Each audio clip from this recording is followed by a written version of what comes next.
200 টাকা বাঁচাতে গিয়ে 15,000 টাকা পানিতে ফেলে দিচ্ছেন না তো? প্রশ্নটা আজগুবি মনে হলেও এটাই বাস্তবতা। জরিপে দেখা গেছে 25 কেজি চালের ভাত খাওয়ার জন্য একটি পরিবারকে আমিষ ও নিরামিষ মিলে বাজার করতে হয় 15 থেকে 25 হাজার টাকা। কিন্তু আমরা চালের দাম কম খুঁজতে গিয়ে বাজার থেকে কিংবা নিম্নমানের ফেসবুক পেজ থেকে কিনে আনি সস্তা মানের চাল, যার ভাত একটু সিদ্ধ হলেই ম্যাড়মেড়ে হয়ে যায়, ঝাউ হয়ে যায়, ভাত দ্রুত পানি ছেড়ে দেয়। যত ভালোই মাছ মাংস রান্না করা হোক না কেন, ভাত খেয়ে তৃপ্তি পাওয়া যায় না। বাজারে পুরো টাকাই যেন পানিতে ভেসে যায়। এক্ষেত্রে জান্নাতি রাইস সেন্টার একদম ব্যতিক্রম। আমরা সবসময় দৃষ্টি রাখি চালের কোয়ালিটির দিকে।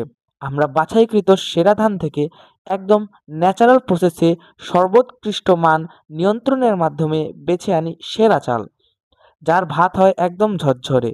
শুধু ডাল ভর্তা দিয়েই তৃপ্তি সহকারে ভাত খাওয়া যায়। চাল অর্ডার করতে স্ক্রিনে দেওয়া নাম্বারে কল করুন। ভালো থাকুন, সুস্থ থাকুন, জান্নাতি রাইস সেন্টারের পাশে থাকুন। ধন্যবাদ।